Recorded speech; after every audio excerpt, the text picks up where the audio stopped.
Los nacionalistas catalanes han cometido dos errores: no haberse dado cuenta de la fuerza del patriotismo español y no haber sabido que en Occidente no se puede desafiar el Estado de Derecho. En Cataluña se ha producido una sublevación en toda regla y cuando uno se encuentra con una sublevación de estas características, la sublevación se sofoca. Hay que impedir que se salte la ley. No se habla con unos amotinados que se saltan hasta sus propias reglas. Estas son palabras del ministro de Asuntos Exteriores, José Manuel García Margallo. El Partido Popular, una vez más, convierte un problema político en un problema de orden público, para que luego digan que el PP no es la mayor fábrica de independentistas. Bienvenidos a Fort Apache.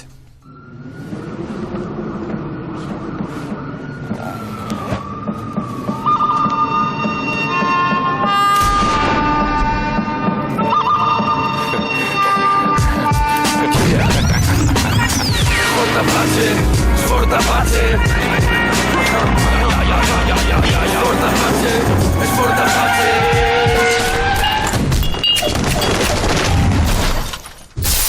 Esta noche en Fort Apache hablamos del futuro de Cataluña y el futuro de España. Para ello contamos con 6 invitados. A mi izquierda, Manolo Monereo, no podía faltar. Muchísimas gracias por estar aquí. Gracias a ti, Pablo, por invitarme. Enrique Juliana, el hombre de la vanguardia en Madrid. Bienvenido una vez más a Fort Apache. Muchas gracias. Íñigo Rejón, gracias por volver al programa. Gracias por invitarme. Yolanda Mármol, la mujer del periódico de Cataluña en Madrid. Bienvenida. Muchas gracias. María de Las, director de Público. Muchas gracias por estar aquí. Muchas gracias, Pablo. ¿Qué tal? Isabel Domenech, historiador y flamante candidato. Gracias por estar aquí. Gracias a vosotros. Enseguida empezamos a discutir, pero antes, en el punto de mira. El 27 de octubre, un día después de la constitución del nuevo Parlamento, Junts pel Sí y la CUP registraron en el Parlament una propuesta de independencia de Cataluña.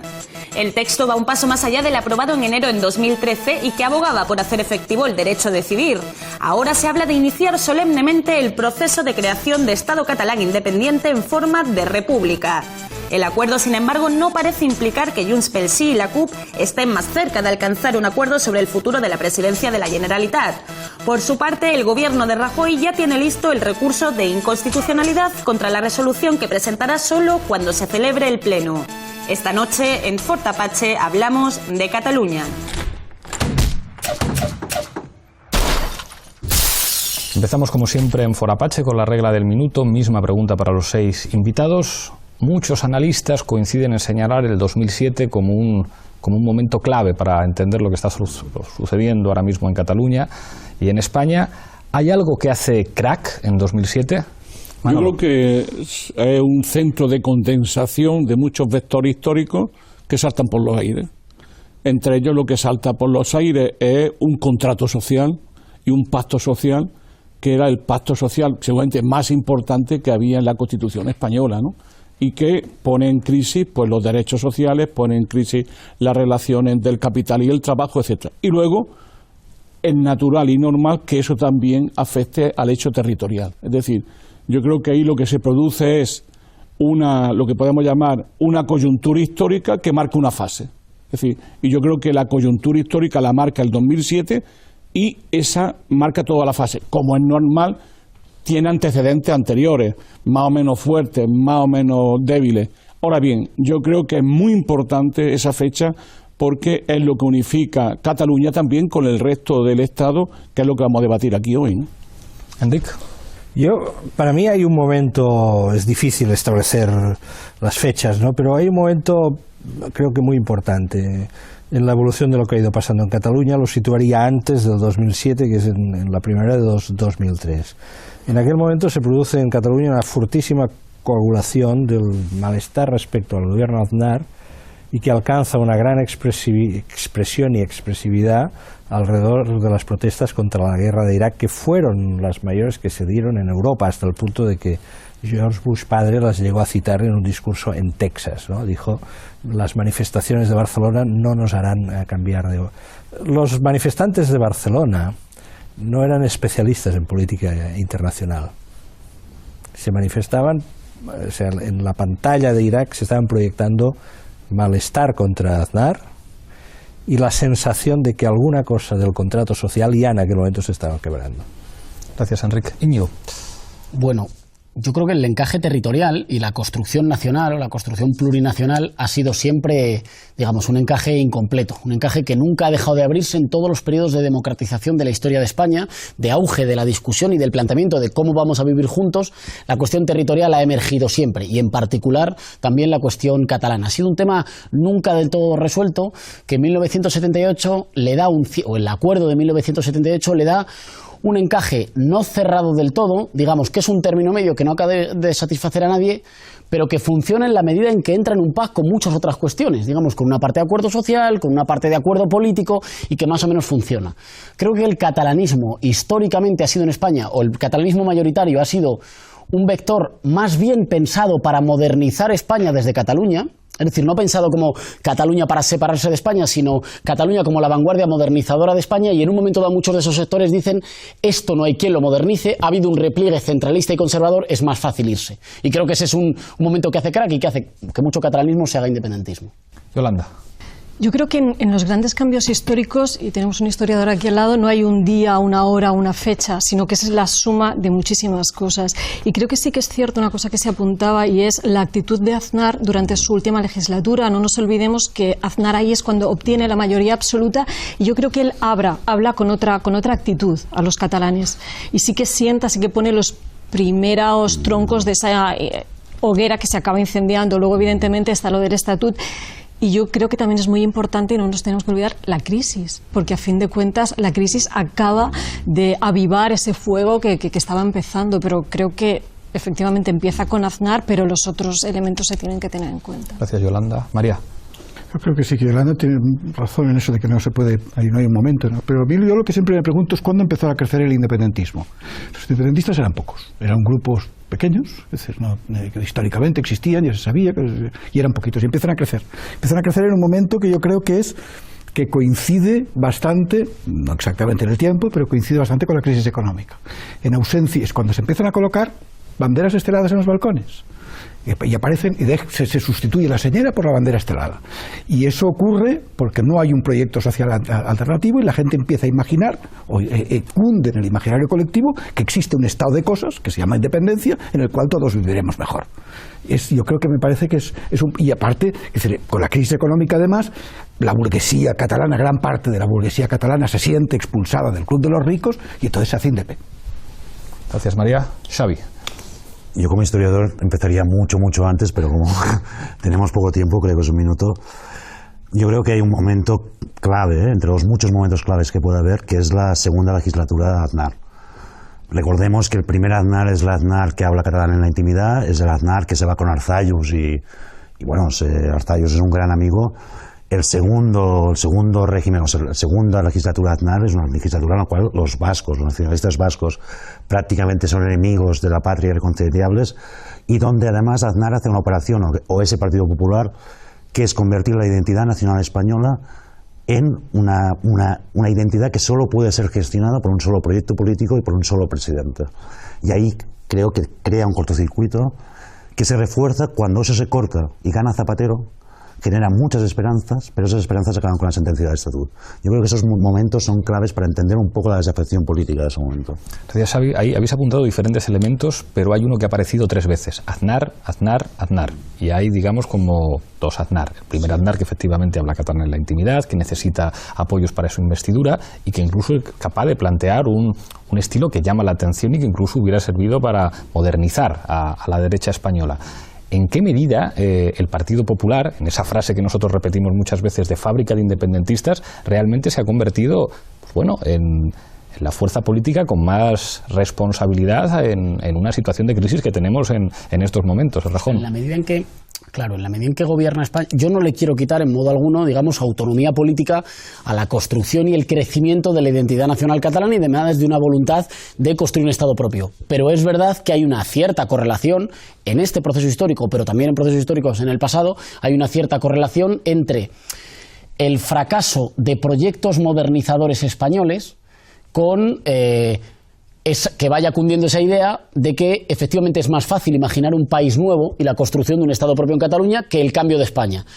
solo cuando se llega a momentos en los que parece muy difícil imaginar un cambio de España, mire usted, España no hay quien la cambie. Claro, porque si está el PP, Madrid, esto no se puede cambiar. Claro, digamos, hay un Madrid que es incambiable y entonces es más fácil. Eso no significa que no sea en modo alguno legítimo intentar la construcción de un Estado propio, de una república propia, pero sí notar que tiene una correlación directa con la posibilidad de que se abran cambios o que ante momentos de expectativas en auge porque haya cambios, haya frustración o que haya momentos de repliegue. Cuando se producen esos momentos de repliegue, digamos que creo que se canalizan fundamentalmente en un imaginario nacional democrático que aspira a la construcción de una república. Yo os explicaría dos pequeñas anécdotas que creo que pueden ayudar un poco a situar estos orígenes. En el año 2003, si no me equivoco, se produjo la huelga general contra el gobierno Aznar, que tuvo una incidencia muy fuerte. 2002, la del 2002, junio. 2002, 20J. Estaba yo en México. Pues mira, podríamos situar el inicio allí. Tiene en Cataluña una incidencia muy... Una huelga que se ganó. Es verdad, probablemente la última huelga que se ganó. Tiene una incidencia fuerte. Yo recuerdo, yo entonces estaba en Barcelona, La Vanguardia, la sede estaba en el centro de la ciudad, y hay una pequeña calle en el centro de Barcelona, se llama la calle Petritxol, que es una calle muy reducida, con galerías de arte y lugares para ir a tomar chocolate por la tarde. Bien, las chocolaterías de la calle Petritxol estaban cerradas con unos letreros en catalán que decía: nosotros también nos sumamos a la huelga general. Es decir, el arco de la protesta iba desde este viejo corazón de la ciudad antigua de Barcelona hasta las fábricas del Baix Llobregat, con lo cual quiere decir que iba más allá de la protesta sindical. El PP hizo grandes recriminaciones en aquel momento a Convergencia, que era su aliado parlamentario, porque de alguna manera Convergencia se inhibió. Dijo, sí, se inhibió, y yo creo que los de la calle Petritxol votaban a Convergencia. En 2003, Pujol, que ya se estaba retirando, hace un viaje a Estados Unidos para intentar, aquello que cerrar el mandato, ¿no? Y vuelve de Estados Unidos, en fin, muy reconciliado con los americanos, ha pedido excusas por haber... Le han sacado en la televisión... Por haber incitado el voto en contra de la OTAN, que esto a él le pesaba en la conciencia, cuando su conciencia no tenía los problemas que tiene ahora. Y regresa a Barcelona y se encuentra a la gente de su partido pintando pancartas contra la guerra de Irak. Y pega un brinco y dice: ¿qué estáis haciendo? Y le dicen: no, es que la gente va hacia ahí. Es decir, 2002-2003, hay ya una corriente subterránea que abarca desde los sectores populares, obreros, hasta las clases medias, comerciantes y sectores intermedios, que están en línea de colisión con el poder español, por distintas razones. Y que las protestas de Irak lo que hacen es provocan una gran coagulación. A partir de ahí, Zapatero entra en escena, y entra en escena con unos índices de popularidad en Cataluña que nunca jamás ningún presidente del gobierno español tuvo y ni va a tener en el futuro. Y además es del Barça. Porque la gente entiende de que realmente se ha producido, y ahí sí estoy de acuerdo con Domènech, que efectivamente ahí se produce luego la decepción. Y en el momento que se produce la decepción, que se produce alrededor de la sentencia del Estatut, con la riada, el torrente de la crisis económica, entonces ahí se desarticula todo un discurso de reforma, de posibilidad de que las fuerzas, de que una alianza catalana con las fuerzas progresistas españolas pueda conducir las cosas de otra manera. Allí aquello se rompe. Y se agota la vía autonómica. Pero también porque yo creo que lo que estaba ocurriendo es que no solamente cambia porque tiene mayoría absoluta el PP, sino porque el PP acaba pensándose a sí mismo, Aznar, en una especie de reedición del canovismo. Es decir, de una etapa de hegemonía duradera de la derecha española en el país. Desde los famosos ejes turismo, construcción, que es la lanza, ¿no? El señor Rato, que jugaba un papel que luego ha tenido otro, ¿no? Todo eso iba, la palabra, acordaros bien que la palabra es una derecha sin complejo. Sí. Y esto de la derecha sin complejo empezó por una revisión de la historia. Eso tiene mucha importancia. Y donde ¿os acordáis de la serie España que empezaba en Atapuerca? Que sacaba la televisión pública. Hay una revisión de la historia. Hay un revisionismo muy fuerte en ese momento. Es ahí, es donde aparecen todas las cajas negras de la revisión histórica de Jiménez Los Santos a César Vidal, la producción continua de libros y de mecanismos. Es en el momento en que al rey Juan Carlos le hacen decir en un discurso el día 23 de abril del Cervantes de que el catalán nunca ha sido perseguido. Bueno, aquello fue como un rayo. Eso es lo que había detrás de lo que estabais vosotros diciendo. Es decir, una derecha que por fin dijo: vamos a sentar cátedras, vamos a dominar el país, vamos a tener. Por eso, si os fijáis bien, todo eso se corta y viene el segundo revisionismo. ¿Cuándo comienza el segundo revisionismo? Que fue el revisionismo del atentado de Atocha, la teoría de la conspiración. Porque ellos se veían tanto en el poder, estaban tan seguros que iban a durar, porque tenían liquidado al PSOE, porque no tenían alternativa por la izquierda, que cuando llegan los atentados de Atocha tienen que meterse en ese río que se los lleva. Y yo creo que ahí es donde la derecha sigue todavía teniendo un problema de dirección, ¿no? Yo creo que es una operación muy potente y bien hecha, es decir, algunos datos. Es en ese momento que Aznar fuerza, o el aznarismo fuerza, que creo que eran las 5 fundaciones que tenía la derecha. La derecha tenía como 5 fundaciones culturales, no me acuerdo si eran 5 o 6, con diferentes acentos, demócratas cristianos, liberales, y se disciplina eso creando una sola fundación, casi por decreto, que es FAES, que genera un discurso muy fuerte que desde las naciones del Estado español periféricas se percibe como una agresión, que lo es, pero que en realidad opera más allá de esa agresión cultural hacia esas naciones. Yo me acuerdo que ese discurso lleva un momento que llega a calificar todo aquel movimiento de protesta, o incluso el mismo Partido Socialista Obrero Español, yo esto lo recuerdo, como opciones anti-españolas. Es decir, y eso tiene un recorrido histórico que todos conocemos, que es la operación del propio franquismo. Es decir, yo creo que ahí y por eso también hay toda una revisión histórica. Yo no digo que ellos estén construyendo de nuevo el franquismo, pero sí que están cogiéndose a esa construcción de la identidad nacional española que solo permite un solo proyecto político, un solo dirigente posible para poderla gestionar.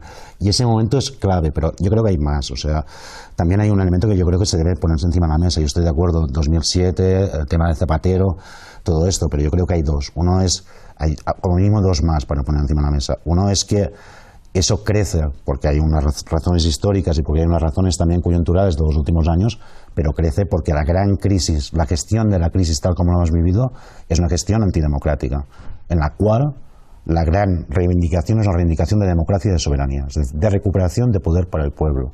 Y lo que se produce en Cataluña, para mí, es un movimiento nacional popular en ese sentido, que no es solo, y ahí, porque yo estaba muy con lo que decías, Íñigo, pero no es solo un movimiento de decir no podemos cambiar España. ¿Y cómo no podemos cambiar? También pensemos que la independencia de Cataluña ofrece un horizonte de esperanza muy claro. Es decir, es un horizonte de esperanza porque de una sola atacada cambias el sistema. Después se tendría que ver cómo se cambia el sistema, quién manda allí, si realmente el cambio es tan real o no. Pero esa idea de decir, no, es que nosotros vamos a construirlo todo desde cero, de nuevo, a partir de la construcción de un nuevo Estado, eso tiene mucha potencia en términos de...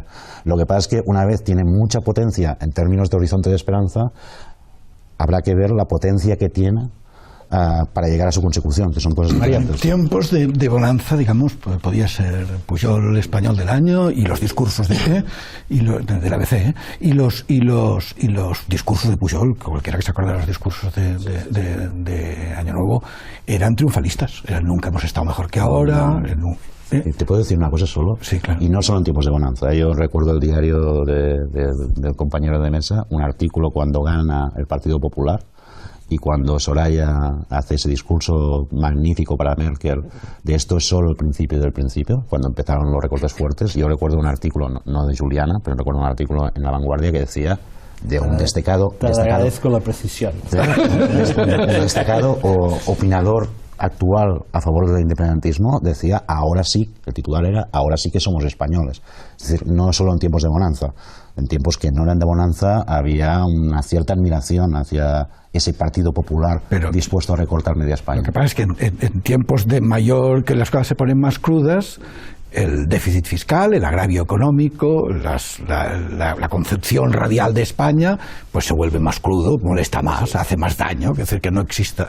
Yo recuerdo que Ernest Maragall me decía un día, que así al inicio de hace unos pocos años, me decía, no, esto de la solidaridad está muy bien, pero si pasadas las décadas la solidaridad sigue siendo igual de necesaria el primer día que el último, es que algo falla. Y esto se vuelve evidente para gran parte de la población. La FAES, que decías tú antes, la FAES se empeñó especialmente en negarla, y se ha empeñado, ha convocado sesiones completas de jornadas enteras para negar la existencia del déficit fiscal. ¿Qué os parecía así un poco Rajón? Hiriente. Me parecía importante, o sea, como retomando lo que decía Xavi, me parecía importante notar que es verdad que la independencia ofrece como un horizonte de esperanza, que además es un horizonte que permite agrupar todo un conjunto de malestares muy diferentes, pero que normalmente los pueblos o las sociedades solo se lanzan a horizontes más atrevidos cuando previamente han probado y han fracasado en los horizontes más modestos. Es decir, para que pudiera haber una demanda o mayoritaria o culturalmente mayoritaria en pos de la independencia, previamente se han tenido que transitar de manera no satisfactoria los caminos que había más o menos abiertos para, digamos, encajes reformistas por la vía de las autonomías. Yo creo que es la comprobación de que hay tutelas no democráticas o no directamente democráticas en el Estado español que no van a permitir avanzar más. Es decir, que sin un proceso de transformación radical en el Estado español no va a poder haber más avance pactado, el que hace que mucha gente digan, miren, me es más fácil imaginar otra cosa, pero solo, o sea, ahí es muy importante la derrota o el amoldamiento del gobierno Zapatero a la tutela de los poderes conservadores que le dicen puedes avanzar hasta aquí. Que luego lo veremos con la economía, porque luego con la economía se produce una situación similar del gobierno Zapatero. Pero solo cuando ese gobierno Zapatero es, yo no sabría si decir tanto como derrotado, pero al primer grito o al primer acto de fuerza de los poderes conservadores dice, no, tranquilo, que somos gente de orden, pero lo hace antes con la cuestión territorial que con la cuestión económica, solo cuando eso sucede, bueno, pues me parece que se empieza a generalizar un proceso que, como al principio es larvado, se menosprecia desde Madrid. Bueno, sí, hay un recorte de no sé qué, y la manifestación histórica de somos una nación, bueno, sí, hay una manifestación, y otra, y se mira con una cierta displicencia, y es un fenómeno que va creciendo. ¿Cuál es el problema con el que creo que nos encontramos ahora? Que tenemos dos procesos de cambio en marcha con dos velocidades diferentes. Y que sin conectarse, un proceso de cambio catalán y un proceso de cambio español, y que sin conectarse lo que pueden generar es repliegues identitarios en uno u otro lugar. Y por tanto, esa aparente paradoja por la cual puedes tener dos procesos democratizadores en dos escalas territoriales diferentes, que si no se conectan, y aunque sean los dos procesos democratizadores, si no son conectados, el hecho de ser hermanos o de mirarse con simpatía no hace que la agenda de uno juegue a favor de la agenda de otro, sino que esa conexión es muy difícil. Algunos hemos probado en nuestra propia piel la dificultad de conectar dos procesos de cambio cuando tienen ritmos diferentes. Claro. Yo también quisiera señalar otro aspecto de la cuestión. Es decir, nos hemos centrado mucho en la dinámica entre la sociedad catalana, una parte muy importante de la sociedad catalana, con los acontecimientos políticos en España pues en la última década, la evolución del PP, etcétera, etcétera. Pero hay otro aspecto a tener en cuenta, la pugnacidad catalana, la pugnacidad interna catalana. En la época del pujolismo contribuyó, entre otras cosas, a generar una imagen de Cataluña, algo, a mi modo de ver, parcialmente alejado de la realidad. La idea del oasis, de que, bueno, mientras el resto de los españoles son un poco cafres, perdonad la expresión, los catalanes son la gente más civilizada del mundo. Eso no es cierto. Pues salía en las canciones de Joaquín Sabina. Alguien para los negocios, Jordi Martorell, un catalán. Eso se comportan de una manera distinta. No, los catalanes no son tan distintos del resto de los españoles, y yo creo que además las últimas noticias que vienen de Barcelona certifican eso. Tienen diferencias, entre otras cosas, muchos de ellos utilizan un idioma que no es el español, o comparten los dos idiomas, ¿no? Compartimos, en mi caso, por ejemplo. La pugnacidad. Es una sociedad de una fuerte pugnacidad interna. Lo ha acreditado a lo largo de la historia. En la medida que ha construido desde hace más de 100 años un espacio nacional, y tiene un sistema político propio, allí las cosas, hay una fortísima competición política. Lo estamos viendo estos días, hasta el punto de que a veces resulta ilegible desde fuera de Cataluña, y que los que tenemos, los que tenemos la misión, digamos, sería mi caso, de intentar hacer una traducción, ¿no? Es decir, exactamente lo que está pasando en esto, a veces, francamente, cuesta bastante. Y después, la otra idea de que Cataluña es un estanque de paz social, no. La historia, además, esto lo acredita fuertemente. O sea, cada vez que en España las cuerdas sociales se tensan, en Barcelona se tensa de una forma extraordinaria. Esto es así y esto sigue siendo así. Esto sigue siendo así. Por distintas razones, pero vaya, una de ellas es por la propia base socioeconómica del país. Por lo tanto, esta idea de decir, no, es que Cataluña es una sociedad de gente como muy tranquila, que un día le dio... no, primero, tan tranquila no era.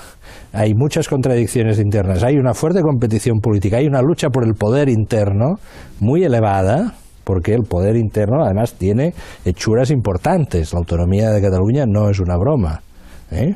Por lo tanto, hay esa lucha y entonces efectivamente es como dos planos que se están combinando continuamente, que por un lado es la pugna interna, por otro lado la definición, digamos, en relación al poder central. Y no sé si estaréis de acuerdo, solo lo apunto, y Barcelona. O sea, la Sí. especificidad de Barcelona... He apuntado esto. Así, de Castellar algo, pero la anomalía de Barcelona como ciudad rebelde, en clave europea, en clave catalana y en clave española, que siempre es una anomalía y que hay experimentos que vibran en Barcelona con una fuerza que no vibran. O sea, digo, para sumarle a esos dos planos. Sí. Yolanda, que lleva mucho rato pidiendo la palabra. Disculpa. Sí, porque me gustaba la idea que apuntaba Íñigo, al margen de la pugnacidad que decía Juliana. Es decir, yo tengo la percepción, y al final esto es así, que muchos catalanes lo que perciben es que ya no les quedan muchos caminos para transitar en un encaje con España, y al final esa va a ser la clave que define las próximas elecciones. Es decir, si los catalanes, más allá de la pugnacidad o de la rebeldía que pueda haber o de Barcelona como símbolo,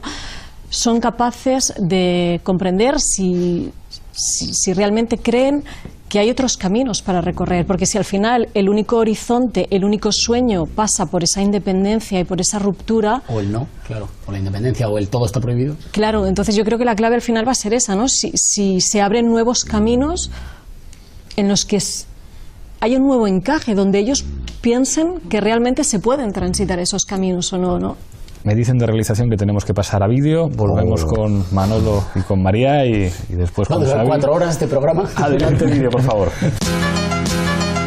Entre las líneas rojas que nosotros planteamos, evidentemente, es que no vamos a trabajar con un gobierno en el que haya gente que haya participado en los recortes y que evidentemente esté implicado en la corrupción. Por las vinculaciones que tiene el presidente Mas a los recortes, a las privatizaciones y a todas estas políticas de estos años, nosotros no votaremos a favor de esta investidura. Mas no cede y se está empleando a fondo. Ha suspendido los actos oficiales que tenía previstos y mantiene reuniones secretas con los antisistema de la CUP, la fuerza política de la que depende la investidura. Con la investidura de Mas aún en el aire, la CUP consultará a simpatizantes y militantes en una asamblea si apoyan los acuerdos que aún están negociando con Junts pel Sí.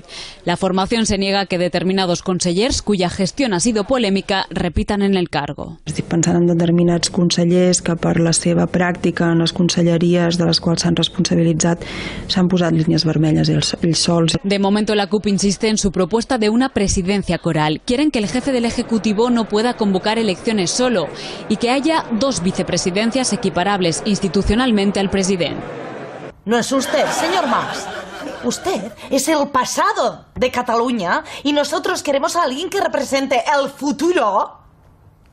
Adelante, comandante. Hòstia, Fidel Castro és el futur?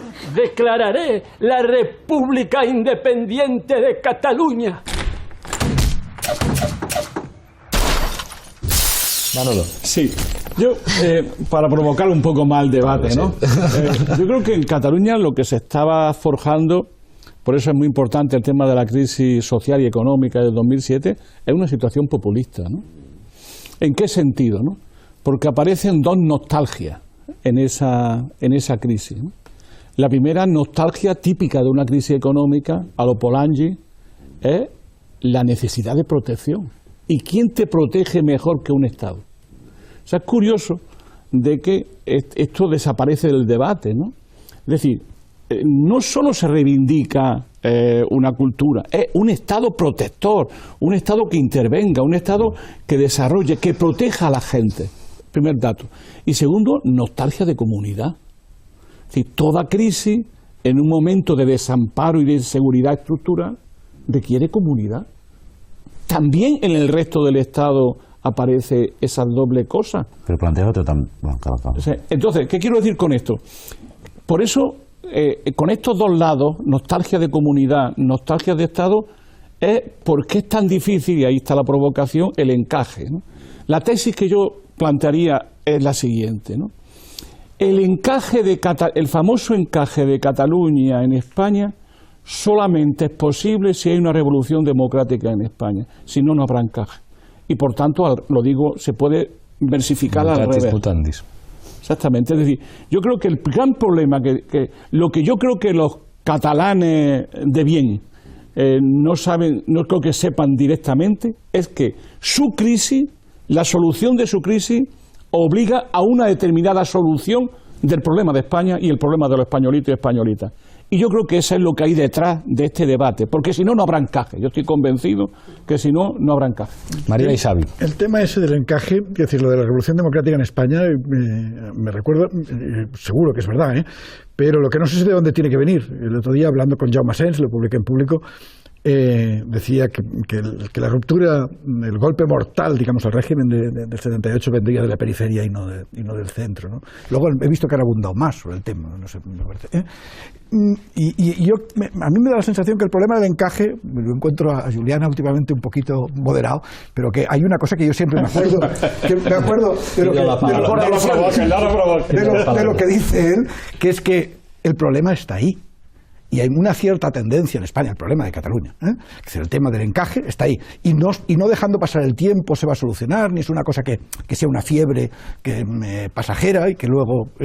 no, es un problema histórico que necesita una solución. Y hay un problema, que no es solamente de buscar una solución entre políticos y entre dirigentes. Hay un problema de sociedades que hay cosas que hay incomprensiones. En el tema de la lengua, yo vivo mucho en Madrid. Aquí es que no se entiende nada. Aquí les da la sensación de que hablamos catalán por capricho. Hay una sensación bastante extendida de que hablamos catalán por capricho. Y hasta cierto punto parece normal que Wert quisiera hacer lo que hizo. Y hasta cierto punto se piensa que lo lógico es eso, que si nos entendemos todos en castellano, ¿para qué necesidad tenéis? Pues hablando en casa, ¿no? Entonces, es verdad. Sí. Y solamente con un poco de ruptura de esto es un poco que es posible imaginar un diálogo en el que se acepten, y yo creo que serían soluciones que satisfarían a muchísima gente, en lo que se planteó en el Estatut, que es competencias blindadas. A partir del momento en que España y Cataluña se pongan dispuestas a hablar de competencias blindadas en enseñanza, que es una cosa que no está difícil, ¿no? Competencias blindadas a lo mejor en justicia, tampoco tiene que ser tan complicado. Cuando tocas el tema del dinero, supongo que debe ser más complicadísimo, pero por ahí yo creo que está un poquito el camino, ¿no? Enrique, por alusiones. Por alusiones, yo moderado. Hombre, si no es moderado La Vanguardia, ¿quién va a ser moderado? Pero no fuese moderado no estaría aquí. Nos pasa a todos. Hombre, como revolucionario igual también sería... No, pero, a ver, yo creo en lo que se refiere a la coyuntura actual, pienso que en estos momentos en Cataluña se está aproximando a la comisión de un error político. O sea, la resolución que se ha planteado, que no es una declaración de independencia, es una declaración de intenciones, pero que contiene elementos, de una entidad muy importante, yo creo que es un error político. Y además puede ser un error político grave. O sea, estamos en un contexto europeo realmente existente en los que no es usual que un Parlamento declare un día que el Tribunal Constitucional ha dejado de existir. No es una cosa banal. Y digo que puede ser un error grave por un motivo, porque puede provocar una reacción no solo del aparato del Estado, que la va a provocar sin duda alguna, y del aparato judicial, que la va a provocar, sino una reacción contractiva de una parte de la sociedad española que no entiende absolutamente esto, que puede estar dispuesta a entender muchos de los razonamientos de los catalanes si el país lograse desintoxicarse un poco. Me estoy refiriendo a los canales de comunicación y de debate político en España. Si lográsemos en los próximos tiempos, creo que el primer paso es ese, intentar desintoxicar un poco el organismo. Porque ha habido intoxicación premeditada. Pero desintoxicar, ¿cómo? Bueno, sobre la base de que el nuevo Parlamento español sea un Parlamento desintoxicador. Va a haber un Parlamento español el día 1 de enero, cuando celebremos la llegada del 2016, tendremos un nuevo Parlamento. Yo espero que ese nuevo Parlamento sea un Parlamento que, entre otras cosas, una de las cosas que haga, y espero que las fuerzas políticas de nuevo cuño que van a estar ahí representadas contribuyan activamente a ello. Pues ahí va a haber de todo. Va a haber de intoxicar y va a haber de género. Pues que sea un Parlamento desintoxicador, es decir, que restablezca la paz civil en términos reales. Pero déjame solo, el restablecimiento de la paz civil. Yo creo que aquí hay como una frustración histórica. Es decir, no sé si era Ortega que decía que lo máximo que se podía aspirar en la relación entre Cataluña y España, o entre España y Cataluña, era la conllevancia, lo cual no es muy inspirador. Y es verdad que a veces, incluso con los mejores amigos, entiendes que se cansen ellos y que tú te canses, con lo cual Pablo va diciendo que sí, no sé si lo ha vivido, pero esa idea, yo creo que el último político catalán que intentó ir más allá de esto fue Pascual Maragall, que dijo esa idea de voy a intentar explicar lo que es Cataluña, además con unas ideas bastante interesantes. Yo creo que ahora mismo la oferta de la conllevancia, no, por eso tiene que pasar por un nuevo entusiasmo, tiene que pasar, yo creo, más allá de cuál es la solución final, tiene que pasar por un reconocimiento que se mide con la realización de un referéndum, no hay otro, y también ver cosas, porque por ejemplo, cuando tú decías lo del Estado, ¿no? Hay una nostalgia de Estado y una nostalgia de comunitarismo, ¿no? Y ahí ya suena, bueno, uno cuando hay crisis se va a la tribu y tal, pero lo puedes plantear de otra manera. Hay una nostalgia de democracia, porque el Estado, en ese caso, claro, miremos cómo se gestiona la crisis. O sea, la crisis es ir revertiendo los recortes de los centros a las periferias, o sea, de arriba a abajo y de los centros a las periferias. ¿Por qué? Porque tiene una enorme ventaja, porque como las comunidades autónomas están transferidas las políticas sociales, si tú recortas las comunidades autónomas, recortas las políticas sociales, es decir, tiene la doble de recentralización, pero también de... Y además apartas la rendición de cuentas. Exacto. Le pones el problema al otro. Entonces, es normal que haya reacciones también de decir, bueno, vamos a construir una democracia que es recontrolar nuestras vidas. No solo es nostalgia de Estado, yo creo que hay algo positivo en eso. Es decir, en la reivindicación de soberanía, lo que pasa es que se da en contextos diferentes, pero hay algo positivo. Y solo un apunte más para no alargarme sobre Barcelona. Yo creo que el tema de Barcelona, a pesar de que yo venga del ayuntamiento, es enormemente interesante, incluso más allá de la tradición porque el papel que juega Barcelona en relación a Cataluña no creo que no, ahí podría estar equivocado, no sé qué juega Madrid en relación al Estado, porque hay un Estado. En el caso de Barcelona se proyecta hacia Cataluña y se proyecta de diferentes formas, y en un momento en que la Generalitat está en una crisis financiera, quien sostiene gran parte de la situación en el ámbito de la universidad es el Distrito Federal llamado Barcelona. Es de Barcelona, porque tiene superávit. O sea, en Barcelona no hay problema de deuda, paradójicamente. ¿Eso qué significa? En Cataluña ha habido... O sea, ahora mismo la situación es absolutamente magmática. Hay un Parlamento que se dispone a aprobar una declaración con la cual anuncia una hoja de ruta hacia la independencia, hacia el proceso constituyente. Hay una ciudad donde llegaron los bárbaros, porque eran los bárbaros. Y la desconfianza histórica del nacionalismo. Y ahora mismo esos bárbaros son los que garantizan la estabilidad.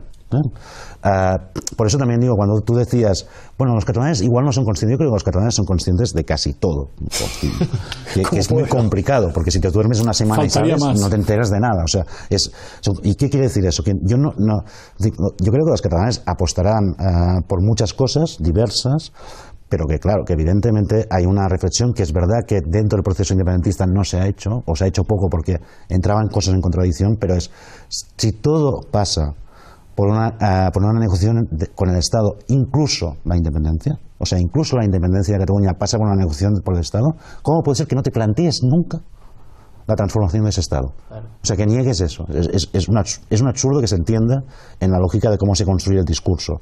Pero por eso digo que yo creo que eso se va a dar. O sea, pero también por una ausencia como... Perdón. Dale, también por una ausencia histórica de enfocar la cuestión catalana como un problema de catalanes. Cuando en realidad, sin negar el menor ápice de capacidad de decidir para Cataluña, no hay nada más español que el problema catalán. Sí, eso es verdad. Quiero decir que es un problema que interpela la propia historia de España desde el comienzo.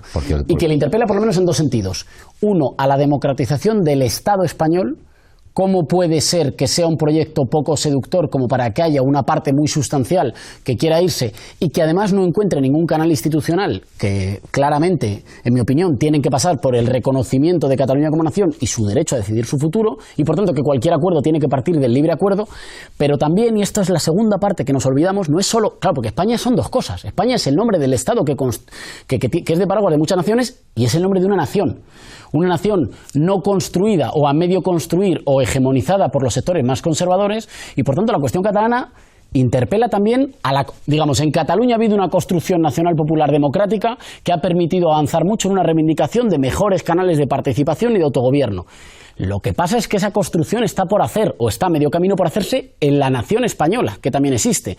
Así que cuando en esa entrevista o en esas declaraciones nuestro amigo común de muchos aquí, Jaume Asens, dice el empuje democratizador de la revolución democrática tiene que llegar de las periferias, yo diría, sin las periferias no lo hay, pero sin una construcción nacional española dispuesta a entender lo plurinacional y a sumar fuerzas, no lo hay tampoco. Lo que hay es un repliegue identitario conservador de una mayoría de los sectores subalternos españoles que lo que hace es que lleguemos a una situación de choque de trenes y de posiblemente pudrimiento de las cuestiones nacionales en un momento de repliegue conservador y es más, de uso de las cuestiones nacionales contra las posibilidades de redistribución de la riqueza o de democratización. Entonces, para que eso no suceda, claro que sin las periferias no hay empuje, no me cabe ninguna duda, sin las naciones, sin Estado no hay revolución democrática. Ahora, sin construcción de un sujeto nacional popular español dispuesto a entender la plurinacionalidad, lo que hay es atrincheramiento institucional, que es lo que está planteando el búnker, el Partido Popular con Ciudadanos y con el PSOE. Yolanda. Pues a mí me gustaría aterrizar esto que estabais diciendo, justamente cogiendo la idea del búnker. Yo creo que hay dos escenarios que van a ser muy distintos. El primer escenario es el que estamos viendo ahora, toda esa escenografía, esos símbolos, el búnker, las reuniones en Moncloa, tú estuviste, ¿no?, el viernes. Creo que esa imagen va a ser muy distinta a la imagen que veamos después. Hablábamos de si el próximo Parlamento que salga de las urnas después del 20D va a ser desintoxicador. Y yo creo que lo va a ser, gobierne quien gobierne, incluso si gobierna el Partido Popular, porque me niego a creer que el Partido Popular mantenga las mismas tesis que ha venido manteniendo esta legislatura. Ya no solamente por una cuestión de fuerzas políticas, que es más difícil, lo tiene Rajoy más difícil que lo tenía Aznar, porque no nos olvidemos que Aznar pasó de una mayoría simple a una mayoría absoluta. Va a ser mucho más complicado gestionar el pasar de una mayoría absoluta a una mayoría simple, en el caso que lo estuviera, ¿no? Pero en cualquier caso yo sí que creo que el Partido Popular va a poner esto sobre la mesa y lo lleve o no lo lleve, que no lo va a llevar en el programa electoral, sí estará en su mente en la próxima legislatura. Es muy curioso, si me permitís, porque claro, hay de cosas de las que no se puede hablar cuando el tema que tratamos es Cataluña, y entonces es genial ir a mirar lo que está pasando en el País Vasco. Y esta mañana en la cadena SER entrevistaban a Urkullu, que de repente decía cosas que serían motivo de escándalo si las estuviera diciendo un dirigente catalán, pero al Lehendakari se le permite escucharlas. Entonces le preguntaban por el famoso concierto vasco. Y decía, mire usted, si esto es una cosa que a Franco le parecía muy bien, en el caso de Navarra y en el caso de Álava, y esto forma parte, pues bueno, de la historia foral de España, y esto es una cosa que la derecha española tuvo clarísimo siempre.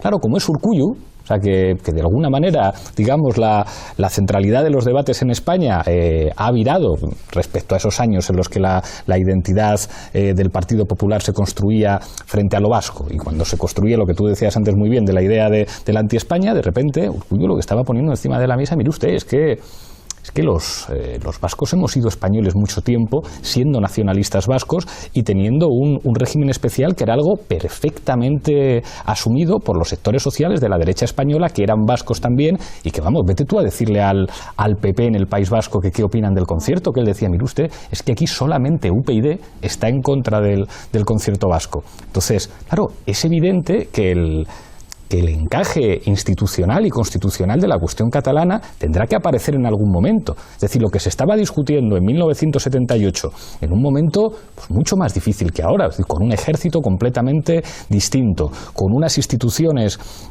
procedentes de una dictadura que estaban llevando a cabo una metamorfosis, y se pudo poner nacionalidades históricas en la Constitución en 1978 en España. Y si al final se habla de café para todos, era en última instancia porque había un reconocimiento de lo que significaba Cataluña, lo que significaba el País Vasco, lo que significaba Galicia y lo que significaba Andalucía. Que los andaluces salen a manifestarse en 1977 y un añito después consiguen que se reconozca en la Constitución que Andalucía es Andalucía. Y que en el año 2016 no vamos a poder hablar de esto y darle un encaje constitucional, es que es una cosa de chiste. Con un referéndum, en el caso andaluz, que no cumplió las condiciones legales. Claro. Con lo cual ahí la legalidad, nadie dijo nada y... Por Almería. Por Almería. Claro. Y ahí no hubo problema. Me dicen de realización que estamos acabando, volvemos a la regla del minuto, un minuto de conclusiones. Empiezo contigo, Manolo. Yo voy a seguir con lo que antes decía Íñigo, ¿no? Que el tema, viejo concepto de Lenin, ¿no? De pudrimiento social. A mí me gusta hacerme estas preguntas cuando estamos viviendo problemas muy serios, ¿no? Me gusta preguntarme, ¿qué ocurriría si no hay ese encaje? ¿Qué ocurriría en Cataluña? ¿Qué ocurriría en España si ese encaje no se da? Y si efectivamente no hay una cierta sincronía entre el tiempo histórico catalán y el tiempo histórico del Estado español en su conjunto. Y yo creo que ahí es donde está el problema de fondo, a mi juicio, ¿no? Yo creo que ahí podemos encontrarnos con un primer problema, que es la ruptura de la comunidad catalana, con el surgimiento de una minoría nacional abiertamente española, con grandes dificultades, con grandes problemas, y en el resto de España una derechización universal. Es decir, un planteamiento dentro de España también de una línea divisoria entre españoles y antiespañoles, ¿no? Yo creo que ese es, para mí, el escenario peor, que es el que deberíamos de evitar. Gracias, Manolo. Enrique. Se ha utilizado una expresión que a mí me devuelve a la juventud, el búnker. Hablábamos en los años 70 de el búnker o la libertad, expresión de Santiago Carrillo. Me parece bien, sí, ilustra bastante bien la tendencia de sacar rédito político del inmovilismo. Pero añadiría que su contraparte puede ser el aventurerismo. Hay riesgos y hay señales de aventurismo político en Cataluña que pueden conducir efectivamente a un escenario muy negativo. Y pienso que estos dos polos en estos momentos están empezando a mirarse a los ojos. El búnker, efectivamente, pero también el aventurerismo. Gracias, Enrique. Errejón. Ha habido desde hace años, lo veíamos en la primera pregunta, un proceso de construcción nacional popular en Cataluña. Hay un proceso mucho más lento y más débil y en otras condiciones de construcción popular en España. De la diferencia, de la asimetría de ritmos y de fortalezas de esos dos se derivan algunos problemas de coordinación de agendas para que puedan sumar fuerzas. Podríamos estar en un momento paradójico en el que las fuerzas políticas tradicionales tengan muchas dificultades para ir a Cataluña con algo más que un no y por tanto vayan a Cataluña habiendo hecho los deberes y con algún tipo de propuesta que tenga alguna capacidad de ofrecer un horizonte compartido, y por tanto esa situación paradójica en la que actores políticos tachados de antisistema, que yo no menciono ninguno, sean los que estén en las mejores condiciones para reconstruir un proyecto compartido que va a tener que ver con algún modo de confederalidad y de reconocimiento del carácter plurinacional del Estado español. Gracias, Íñigo. Yolanda. Para mí la clave es el 20D, y si los catalanes comprenden en esas elecciones que tal vez pueda haber una llave que abra un nuevo horizonte, un horizonte que no sea solamente el de la independencia o del búnker. Y creo que ahí va a girar la espiral de lo que pueda suceder a partir de ahora, porque realmente es esa apuesta que decía Enrique, ¿no? O la aventura o el búnker. Bueno, hay un camino intermedio, se puede transitar ese camino. ¿Logran seducir a los catalanes, que este verbo que se han puesto tan de moda, el de seducir, o que has puesto de moda? ¿Logran seducir a los catalanes? Ahí está el punto de inflexión. Gracias, Yolanda. María. Algo hay que decir a ese mundo independentista que ha crecido mucho. Es decir, el independentismo catalán ha crecido una barbaridad y no se le puede, y tanto ha crecido que tiene la mayoría indiscutible en el Parlamento, y que como que es independentista, no se le puede, ¿qué tiene que hacer? Renunciar para ser responsable. Es decir, no nos importa. Y efectivamente se declaran, han ido muy allá. Lo que pretenden es declarar solemnemente el inicio del proceso de creación del Estado catalán independiente en forma de república. No está mal. Pero, digamos, desde el punto de vista... No, que digo en forma de república... No, sigue, Julio. Este minuto, sigue. Bueno, digo que hay que ofrecer una salida. No se puede decir sois unos irresponsables y unos aventureros, pero habrá que decirles, bueno, si sois independentistas tenéis algún lugar, algo que decir, y además si sois mayoritarios habrá que reconocer que son mayoritarios. Gracias, María. Xavi. Yo creo que sí que hay riesgo de bloqueo político, no sé si por el aventurismo o no, lo hay porque se están dirimiendo demasiadas cosas en un solo texto y en un solo momento. Se está dirimiendo quién tiene que ser el presidente de Cataluña, y eso no es menor. Se está dirimiendo si hay capacidad para crear un Estado, que yo creo que el resultado de las elecciones no da para eso, y a la vez se dirime si se abre un proceso constituyente. O sea, tantas cosas en un solo lunes es complicado de digerir. Pero más allá de eso, porque pasan más cosas aparte de lo que se está debatiendo ahí, yo creo que sí, que cualquier debate sobre una tercera vía, porque eso, que los catalanes ahora recobren la razón, y cualquier debate por una tercera vía para que sea creíble, pasa por el reconocimiento del referéndum. Es decir, es en ese espacio donde se puede dar un debate de todas las vías posibles, pero yo creo que solo en ese espacio, porque lo demás ya se ha acabado el tiempo, ya tendremos tiempo para hablar mucho de esto. Muchísimas gracias a los seis. Creo que tendremos incluso una legislatura para ir hablando de esto y solucionando problemas. Seguiremos debatiendo aquí en Fort Apache. Hasta pronto.